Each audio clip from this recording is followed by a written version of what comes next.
Ban podcasts. Hey. I don't even care anymore. Just ban every single podcast that's ever existed. Wrong. It has gone too far. We just need to eradicate this shit from the world. I just can't do this shit anymore, man. I just can't. A couple of years ago, I saw this TikTok that said, if you post on social media every single day for an entire year, you'll never have to worry about money again. After I saw that, I'm like, bet, I'm gonna try this. I'm gonna do that experiment. I'm gonna post on social media every single day for an entire year. So I don't agree with her here. You have no idea how many business owners I see come onto TikTok and post videos like this. Hey y'all, this is Rufus from Rufus's Really Ridiculous Roofing. Yeah, don't make content like that. That's shit. So I would say to all the corporate dinosaurs out there, if you're not on socials right now, you are going to die, quite frankly. And also, if you are on socials and you're creating content like this, you're wasting your money. Welcome, legends, to Podcast Marketing Secrets, where we share all of the tactics and strategies from the #1 podcasting agency on how to launch, grow, manage, and monetize a successful, high-converting podcast. Let's take your business and content to the next level.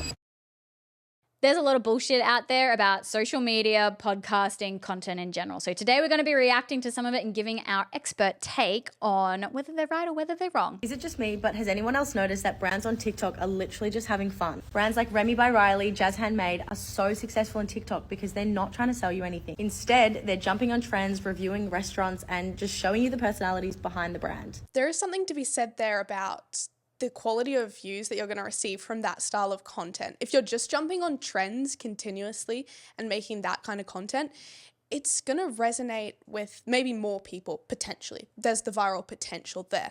But they're not necessarily getting to know what the brand is about, the founders. They're not getting that reason to believe in their brand and the reason to actually buy. So while the the quantity of views might be higher, the quality of those views is in turn likely going to be a bit lower because they're not actually getting that value and information that they might be coming for, or that you can really use your short form content to provide. Yeah, totally. And then the other thing I would add to that as well is, are they making any money off of the back of it? A lot of what we do here with relation to our podcasting strategies is it's not just content for the sake of content. It's content for the sake of conversions off of the back end. And so we know that in order to take somebody from just coming across your content to actually purchasing something of what you have, generally you have to provide them with some type of value or incentive to actually. Okay, one more time. Okay. And viral content does have its place within a strategy, and that's why we use our acronym CAVE, which stands for Conversion, Authority, Virality, and Evidence. And we allocate different percentages of the content to that. I've got it here actually. So viral content and attraction content should make up about 30%, while authority should make up 50%, evidence should make up 10%, and conversion should also make up 10%. So not overwhelming with that conversion salesy content or that virality content, but instead putting an emphasis on that authority and relationship building content there. Why can't people get this through their heads? TikTok, Instagram, YouTube, or any other short form platform out there are entertainment-based platforms. You have no idea how many business owners I see come onto TikTok and post videos like this. Hey y'all, this is Rufus from Rufus's Really Ridiculous Roofing. Yeah, don't make content like that. That's shit. Okay, I got him. I was like, what does he mean by entertainment based? Because even as we just discussed there, it's not just about entertaining people. And again, it comes back to what is the purpose of your content? What is the strategy? What are you trying to achieve? Awesome. If you do just want to entertain people, go for that. But what he's actually getting at here is, I would say, brands that are still stuck in like corporate land. I hate this content and I hate seeing it on my socials. He's 100% right on if that's what he's getting at, which is what I would assume from this, honestly. That type of content, it doesn't work on the social platforms. So he's saying, I guess, entertainment in the sense that you have to, it's about giving them value at the end of the day as well. You know, somebody is entertained if they are being provided with some type of value, even if it is aligned with entertainment, not actual education value. So yeah, I would say he's 100% right, and brands need to absolutely stay away from this and evolve, essentially. One of our partners has the term edutainment, which I love, educating and entertaining, because ultimately if you're getting educated and you're getting heaps of value, like you said, you're going to be entertained and you're going to want to consume the content. But nobody wants to consume someone just trying to sell you or talk about the features and the facts about their business. So 100% agree with him there. And actually a perfect example of this is even seeing just larger brands in the comment section I love that, right? But those are the brands that actually understand how to build a strategy on socials for what could otherwise be perceived like as large corporate brands. Yeah. They're bringing it into the now. They're bringing it into the social media space and interacting in the way that people now want to engage with them as well. So I would say to all the corporate dinosaurs out there, if you are not if you're not on socials right now, you are going to die, quite frankly. And also, if you are on socials and you're creating content like this. A couple of years ago, I saw this TikTok that said, if you post on social media every single day for an entire year, you'll never have to worry about money again. And after I saw that, I'm like, bet, I'm going to try this. I'm going to do that experiment. I'm going to post on social media every single day for an entire year. Obviously, that's a shock-based hook. So taking the context out there, obviously, if you post every day on social media, there's no guarantees you're going to monetize. It depends on so many factors. So, like, obviously, that's something that could be easily debunked. But I'm interested to see what context she's giving here. See where she's going with this. They are right. And not in the way you think. I don't mean you're going to have millions of dollars like flooding into your bank account. Or any. However, if you post on social media every single day for an entire year, you will never have to worry about the opportunity to make money again. You'll always have a client in your DMs. You will always have an opportunity. You will always have somebody wanting to work with you. It very much depends on a lot of factors. That's a big generalization. Just because you're posting every day, you might not be posting with the right strategy, you might not be posting with the right CTAs. There are so many factors that contribute that you can't just blanket say, if you post every day for a year, you're going to get clients. Yeah, exactly. And even the opportunity, I think it comes back to the quality of the leads that you're getting. And as you just mentioned there, it does come back down to the strategy, the content that you're actually posting. So I disagree here in the sense that the opportunities you might be getting could be shit. Yeah. Is that an opportunity if it's shit? Yeah. If it doesn't help you, like, is that actually classified as opportunity, right? So I think it just comes down to quality of leads, and I don't agree with her here. Paid advertising and organic content is literally the exact same thing. Here's why. For paid ads, there's certain levers and inputs that you can control. This is so your ad will have the best conversion rate and ultimately lead to more sales. You can select age range, interest, location, and even spend more money to reach more people. Essentially, all these inputs are easily manipulable to target the right audience. The trade-off is you have to spend excessive amount of money to get more conversion. For organic content, you're just focusing on different levers that you can pull to target the right audience. Just like how there's certain input entries and formulas to have winning ads through Facebook, there are certain formulas to have winning organic content, and there's formulas to go viral. I get where he's going with it. Damn, hook got me. I know. I don't like that. Because obviously paid and organic are entirely different, but I guess what he's getting at here is that there are shared principles. Yeah, there are different levers you can pull to say target a different demographic or a different gender, but the difference there is that it's not a manual input, it's the type of content that you're putting out there. So obviously different things.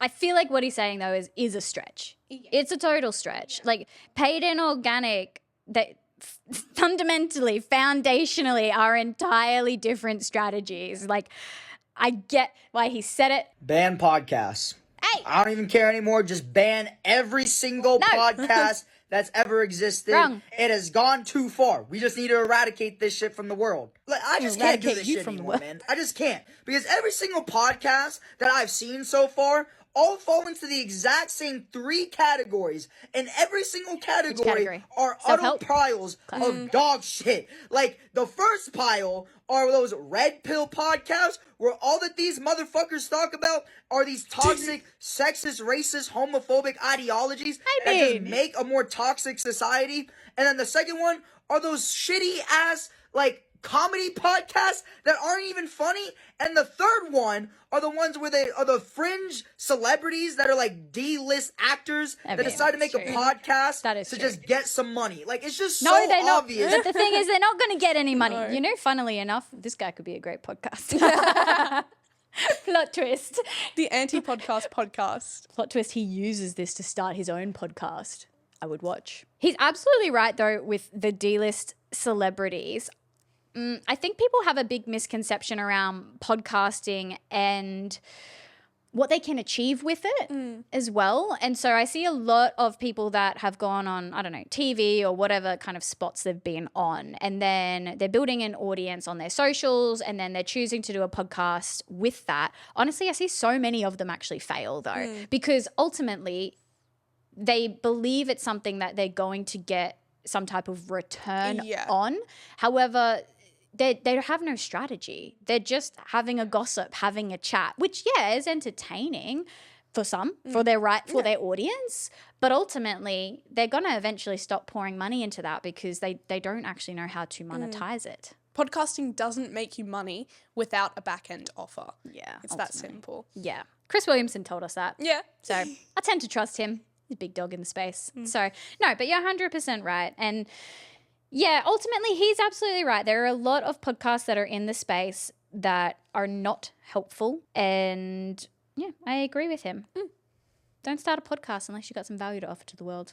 Remember the golden rule. TikTok is where people don't care about who you are, and Instagram is where they do care about who you are. So when you're filming your videos, the intro has to be tailored to every individual platform. Meaning, on Instagram, your videos are going to open with a personal experience. That's where you're trying to get connection. If you're in business, that's where you're nurturing your leads or your customers. That's interesting. We do often see TikTok get a bit of a colder reach versus Instagram, where the audience is quite often more warm. But the other thing to consider is with social media, you literally never know what's going to happen. You can have an Instagram reel, you can have a YouTube short or a LinkedIn post literally go so viral, hits the coldest audiences, hit all new people. Like, you literally don't know with Instagram, with TikTok, with all these different platforms, what's going to happen, if it's going to be a cold audience or a warmer audience. Same with TikTok, you can build a really loyal, warm following there and be posting to that warm following. So she's kind of onto something there. It is a pattern we have seen, but there is a discrepancy in that you never really know what's going to happen with social media in general. Yeah, so that's obviously why we recommend Omnipresence for everything. That being said as well, the data has shown that if something has gone viral on one platform, it does have a higher likelihood of working on other platforms as well. We've seen that time and time again. Something's worked well on Instagram and it's also gone viral on TikTok. So in a way, both can kind of be true, which again, you just want to hedge your bets. You want to be posting your content across as many platforms as possible. She's recommending having different hooks there in alignment with different platforms.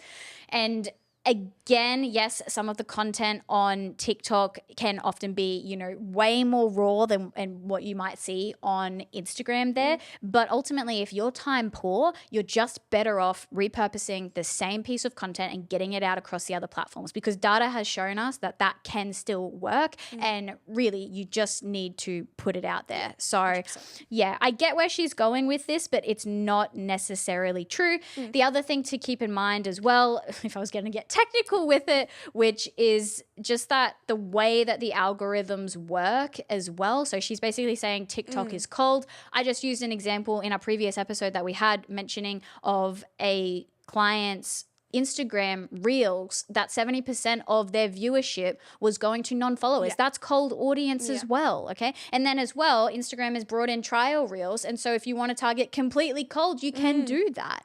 So again, I'm not sure when this was made, but not entirely accurate. I get where she's going with it. But again, like, if you're time poor, just get the content out there, every single platform. 100%. Alrighty, guys. So as I mentioned at the start, there is a lot of crap out there online. Do not believe everything that you hear or see on face value. And if you're looking to basically get some advice, we're more than happy to answer any questions that you might have in the comments down below. Like, subscribe, share with friend, and we'll see you on the next episode of Pod Marketing Secrets. See you then. Thank you for joining us on Podcast Marketing Secrets. If you found value in this episode, the best way you can support us in continuing to deliver this content to you is by giving us a 5-star review on Apple Podcasts and Spotify. And don't forget to subscribe to us on YouTube. Now, if you're keen to connect with us, we are at Vibez Creative on all your other social media platforms.